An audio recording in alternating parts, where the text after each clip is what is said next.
where we give that back and that gets recycled and given back to community. Then from there we work with some of the local schools down in Clontoy, so we give our time and resources into them, and we collect money for them to give back tables and chairs for the schooling, which we did last year. We're still doing our funding just now for this year to take it there, and similar to what you're saying as well, Jim. Everything comes down to water recycling to make sure you have the flow rates in your showers and your toilets, to cut down the energy saving devices that we have in the hotel. Some of the things I've been here for 18 months now, but in previous countries, we were very similar. We had energy efficiency and solar paneling.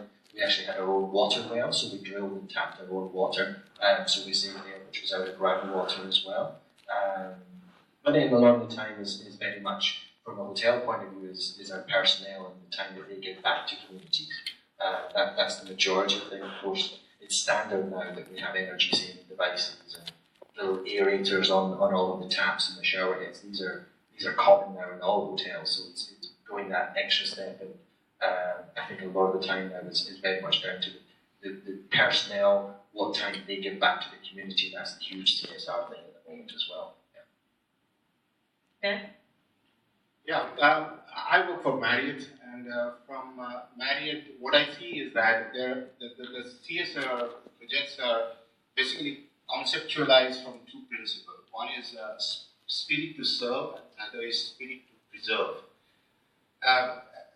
I'm very excited with these two terms because, like, spirit to serve are humanitarian activities like funding an orphanage, child dedications, things like that, and there are several activities from Marriott towards that, to returning a value to the community back, under which we do our business. And the other part is the spirit to preserve, where there are initiatives like the mangrove project, deforestation to save from the climate change.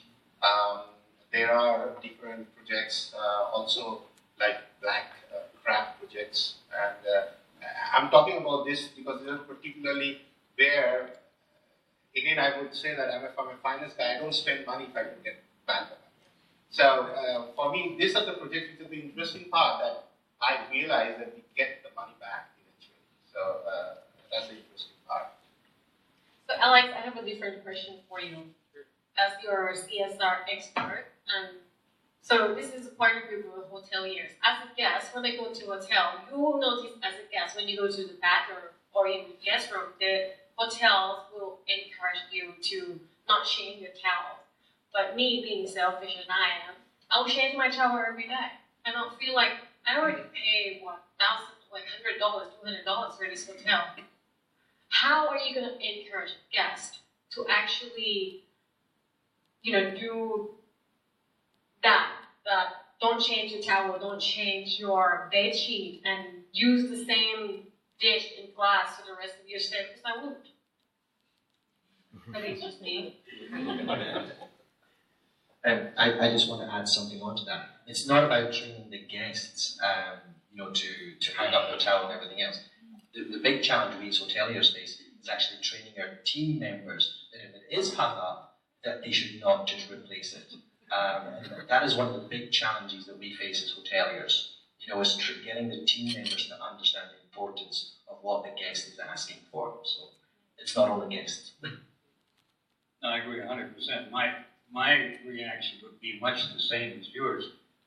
Oh, I'm supposed to sacrifice so you can make more money. But increasingly, we're seeing in the market, I'm not a specialist in the hospitality field, but I am a specialist in corporate responsibility and sustainability, and increasingly, the drive is coming from the customer. It's the customer who's saying, why are you washing my towels every day? Why are you changing my sheets every day? When I'm at home, I'm lucky if they're changed once a week. So why are you doing it every day? And they're the ones. The thought process has changed from what you and I were thinking of, while I'm away and I'm paying money, therefore I should be able to do what I want to do, into why am I imposing this burden on somebody else that I wouldn't accept myself. So I don't think we'll have to worry too much about it in the long run. The real challenge is, it's not easy. It's not that the staff doesn't get it. It's that the processes that they have to go through, the mechanics of what they have to do, the routine, is very difficult to change spur of the moment. This room is this way, that room is that way, something else has happened there. And it's very difficult for them to shift gears.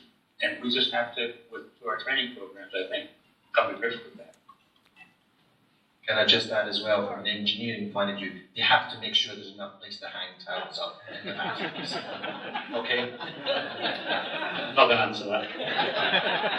On the same topic though, I did watch, when Saksin did a presentation for us, I went on YouTube and I saw a very interesting article on YouTube that said, if you have your standard card that said, if you want to use your towel again, hang it up, we want to use it. They looked what percentage of people did that, and it was very few. Then they changed the wording, and they said, do you know that the card said 25% of the guests in this hotel reuse their towel. Would you like to join this club? They've just the changing of the wording, and they said they doubled the participants. Because people felt, well, if they're doing it, I'll do it, yeah. I feel part of this. So just the change in the word, we all see the standard wording on the card. It's always exactly the same. And we don't read it, do we? It's from the perspective of the hotel. Rather than make it the hotel's perspective, make it the guest's perspective. Simon, I have a question for you. As a GM, what are your thoughts on CSR affecting your bottom line? If the word free is there, we love CSR. You know, we're always conscious of the bottom line, particularly to our owners, and that's the biggest challenge that we face. As a brand, we obviously have to do mandatory items, and then when it comes to budgeting time, of course, we budget them every year. We present this to the owners, and of course, as owners are, they like to slash and cut anything that's possibly a mandatory cost. So we love any CSR opportunities that are free. Anything that involves spending money is always the challenge. That's why I said earlier, anything that involves our team members going out in the local community, that is where we spend a lot of our time and our resources too, because that is more or less free to us. Okay, we're still paying salaries and wages, but it's something that doesn't require an owner's signature or a check or anything like that. If we look at, as we've done over the years, and it's been practiced now for maybe about 10, 12 years, we changed all our light bulbs to LED, so these are the norm practices, and they've got the ROIs back on that. If there's a CSR that shows that if we put the solar paneling on the top of our roof and we get the ROI back in 3 to 5 years, then it's something that owners will take an interest in. But at the end of the day, if it involves, and every hotel is different for my hotel, and certainly a lot of the owners, if it involves spending money, that's the challenge to persuade them to do it. They are committed to CSR, they know what it is, and they read it every day in the newspaper, but getting them to spend money is always the challenge. CSR is you have to be responsible for your society, your community, right? And you also have to be responsible for your owner, your shareholders' money.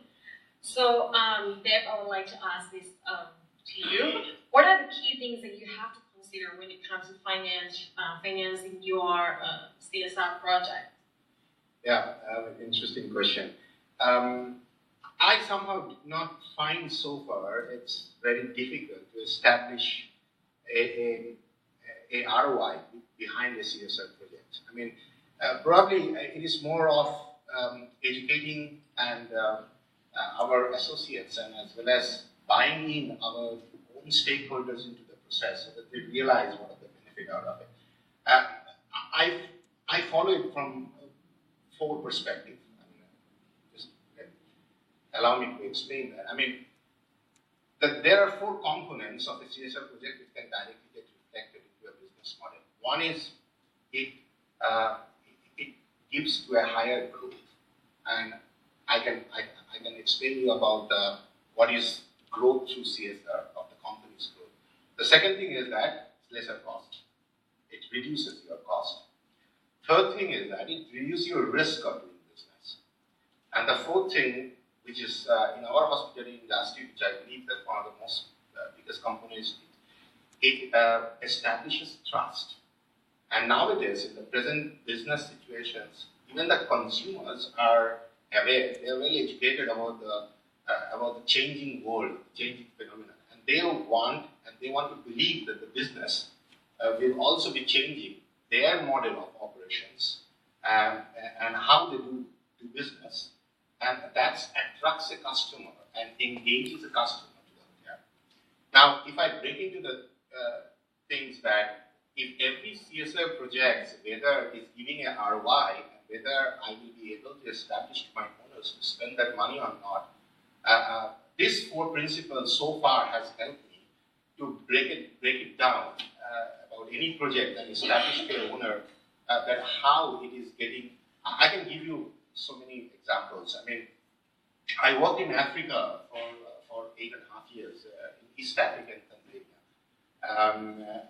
Loved my stay over there, and one thing we realized over there that getting a trained manpower in the hotel, working in a hotel industry, especially in the service industry, was an extreme challenge over there.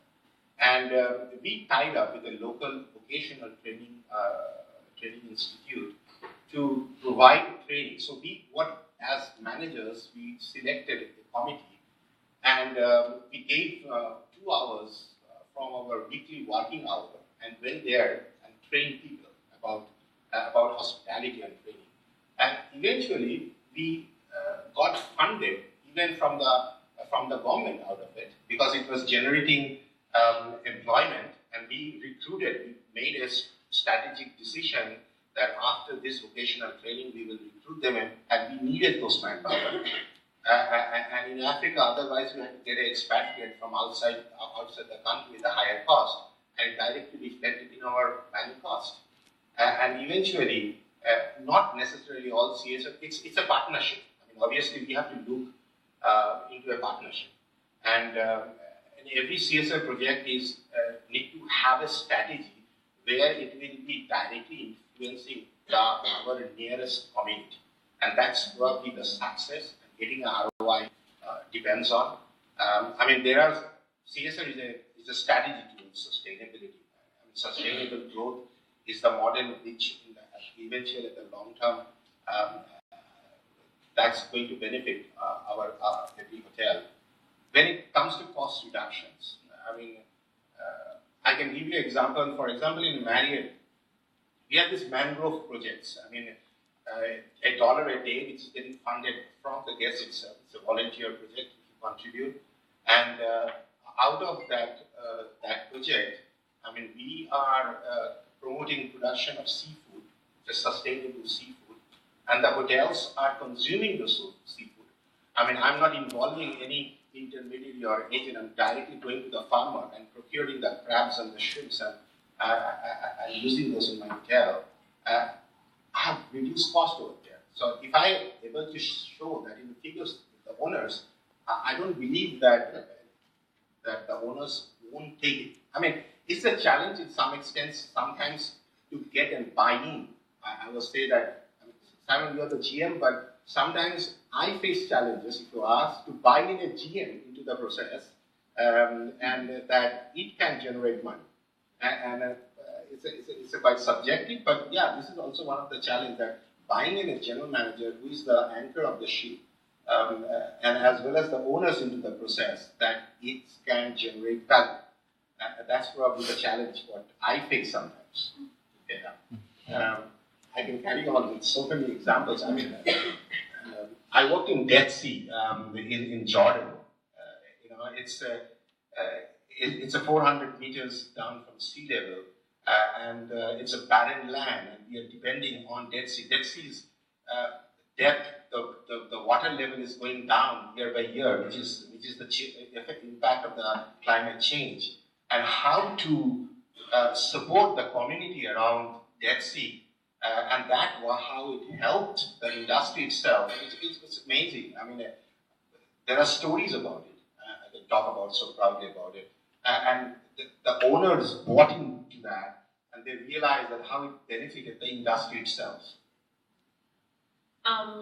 So we, from the same industry, we see our challenge, our pretty much the same. You have to sell the idea to our owner, our bosses, and your finance, and it has to affect bottom line stuff. But outside of the industry, Alex, I want to ask, what kind of challenges that you have when you implement CSR projects or initiative to other clients of yours or outside of the industry?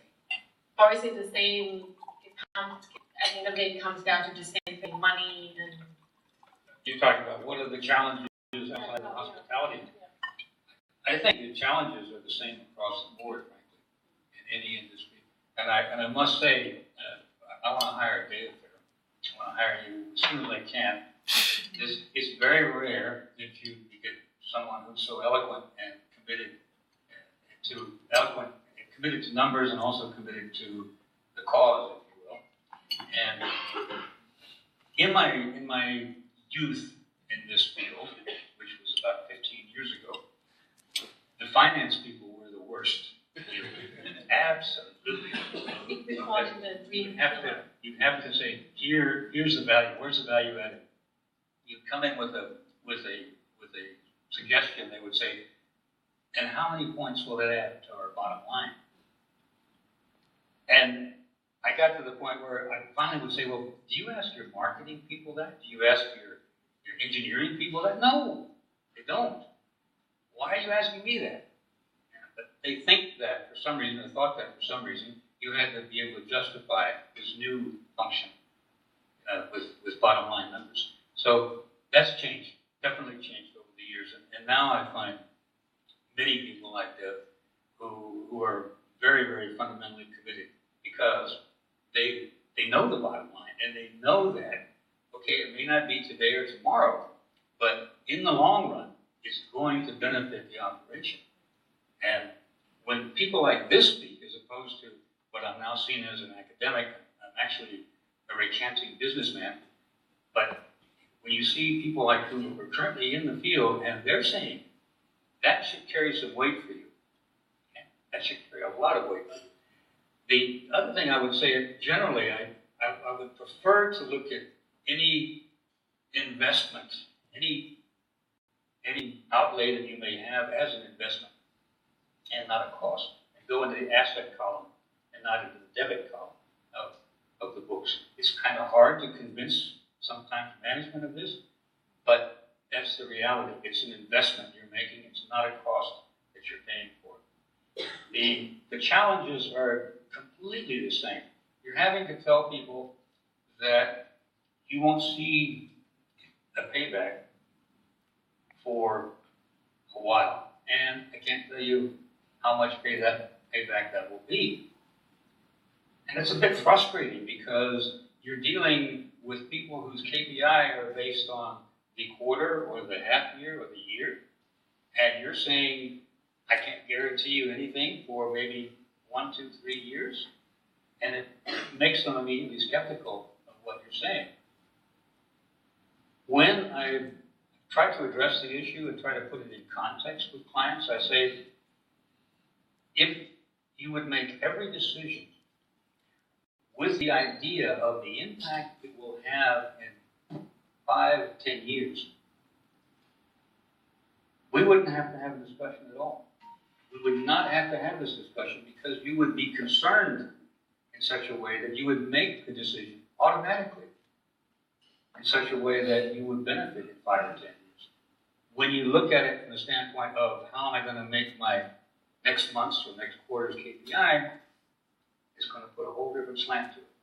So I really don't see, to loop back, I don't see a big difference in the challenges between different organizations. Specifics, of course, but generally, we're all dealing with management who is driven by what they see as their shareholder demands, and we're looking at a situation where those of us who feel that resources must be conserved and used appropriately look at it a little bit differently from the standpoint of long range. Thank you. Jeffrey, so you mentioned all the projects that you've done within Monex, solar, power, water, and stuff like that. How much do you really save you money? Is that working? working now? No. Any good engineers? Okay, I'll get to that question first, but I'm very interested in that. Because, yes, I've worked in the hotel industry 20 years. Finance were always the devil. When they say, we're always the devil. Show me an ROI. Show me an ROI. And if the ROI was not 3 or 4 years, go away. Go away. But CSR, sod CSR, who cares? With ROI, that was always the case. And it is changing. I agree, it is changing. David put solar power on his property. He put hybrid air conditionings in his property. He put 20,000 LED properties. You talked about before about, unless it's free. How much did David pay? 0. Not a baht. And Cherry's doing the same. We've just been to a property today. 0 baht. We came to exactly the same challenges. Our finance would not allow anything to go even past them at a certain ROI, which is correct. They're looking after the shareholders' money, they're looking after the owners' money, and they have to use that money sensibly. So if it's solar power, you don't get a solar power project with anything lower than a 10-year or 12-year payback. That doesn't make good business sense. The owner can use his money somewhere else much better. So why should he do it? So we fought over and over again how we deal with this. So we've gone in partnership with 2 companies now. And these 2 companies will come into our property, they'll do an energy audit, they'll look at all the things we can do, solar power, heat pumps, changing our boilers to high efficiency, LED light bulbs, water recycling, and they'll calculate the saving, the monthly saving on that. It'll then come to myself and my engineer can ball, and we will verify that saving. So whatever that saving is, we then hand that money over to this company until we've paid off their debt. So whatever the investment they put in, whatever interest they paid on that investment, we will pay that on a monthly basis. So it doesn't cost us anything. We were giving that money to the electricity company. We're now giving it to these companies. After 4 or 5 years, that money's paid back. They walk away. We end up with the equipment for another 10, 15 years to make the saving. So we haven't even had to go to the owners to ask for this money. The P&L hasn't changed one little bit. We're doing our CSR bit. We're reducing the kilowatt hours, reducing the CO2. The bottom line, the P&L is not changing for the first 4 or 5 years, but then it will do. We're looking, as Alex said, 5 years down the line, 10 years down the line, as a company, we're going to be in such a competitive position against all our competitors, because we're going to have all these energy savings. We are now, as a company, blowing our own trumpet again, Paul and I, we're running 18% more efficient per occupied room night than we were in 2012 as a whole company. We've gone from 66 kilowatt hours per occupied room night to 52. Over doing these projects where we haven't invested money to it. And that's the only way we could get it past what were the devil, the enemy. They're fully on board with us now, I must say, before that gets back to them. Now, I can give you one example. Like, you are in the forum, right? I mean, I'm very happy to see that each of your tables there is a bottle of water. This is a glass bottled water. A bottle of plastic bottled water costs 4.5 baht. This bottle costs 2.5 baht. You save 50% of the cost straight over there. And it is CSR, it is sustainable source. So from a finance perspective, why shouldn't I implement this in my hotel where I'm saving costs and I'm supporting the community back in recycling water and not using plastic, for example. So, I mean, it's a matter of perspective, the way you see it. It's not necessarily always you have to invest. Yes, you have to invest certain places, and then the question of ROI comes. But these are the simple CSR strategies which every hotel industry can take and can add up to the bottom line. I didn't know that being Thai before as a CSR. So being a Thai ass can be a CSI initiative. That was a joke, but so what about like standalone hotel though? Because you guys have all in your group, you have your brand guideline and your structures. What do you like if you have to think for a standalone hotel? What can they do? CSR. I know a lot when I get a press release, a lot of standalone hotel would, they always do mangroves, like we talk about. Go to the mangroves, grow plantation or collect trash on the beach. Is there anything that they can do beyond just the one day thing or Earth Day? Turn off the apply for an hour. What did you get out of that? No. No, I think standalones are very similar to honest branding hotels as well. You know, they do as much as they can from their energy saving devices that they have. I stayed in Myanmar. It's a place with all the temples. I've got the name. Bagan, yes. I stayed in an amazing little boutique hotel in Bagan. All of their water was recycled. They were using all of their rainwater that came into the gardens because it's quite a dry place as well.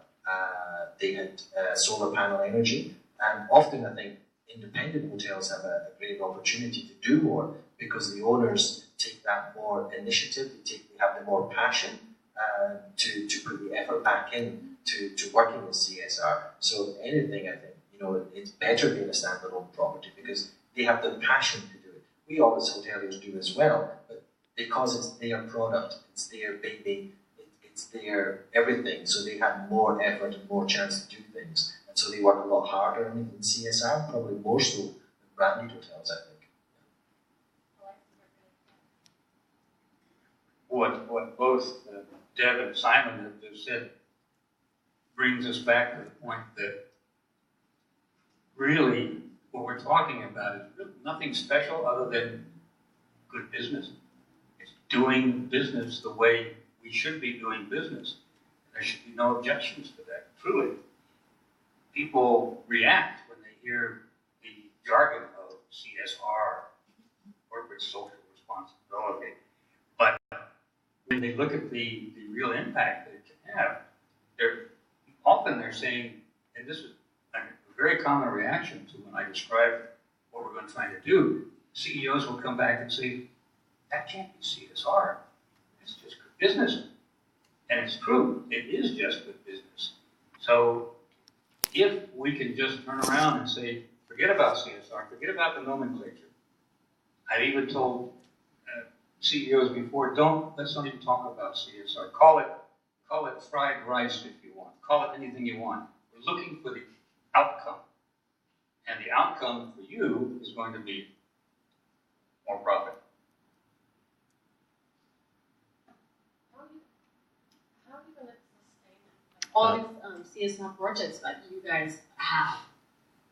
Because I believe that when new general manager comes, things change. The CFO comes, things change. CEO comes, things change. How do you we see a lot of hotels that initiate this wonderful project and then 2 years later, it's no longer there because my boss just didn't like it anymore and the new boss came and you have to, I think there's different challenges there. You have to have the team in place and somebody to champion it, whether that's the GM or in our case we have a responsible business committee. So the team has to be in place and they're the ones that you get to push as well.